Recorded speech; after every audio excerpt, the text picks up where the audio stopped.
Okay naman po. Nakakakaba lang kasi galing talaga ni Gia.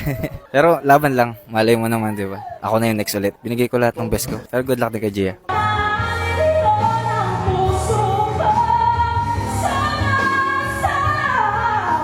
Sobra akong natutuwa na nandito ko ulit ngayon. Kahit anong mangyari, I know that I did my best today. Sana pala rin, sobrang na-excite ako kung ano mang journey ang inihanda sa akin dito. Actually, kinabahan ako kasi pareho kami OPM. Tsaka, syempre siya yung nanalo. Ibig sabihin, magaling siya. So, parang nakakatakot din. Kilalanin na natin ang ating kampiyon ngayon.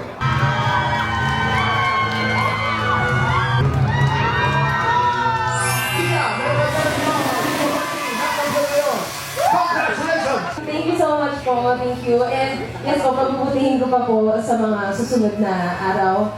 Kung pagpapalain pa po ako. Maraming salamat po. Of course, thank you Lord for this opportunity sa lahat ng mga nandito. Sobrang thank you po sa family ko for being so supportive. And again po, yes po, pagbubutihin ko pa po. Thank you so much po.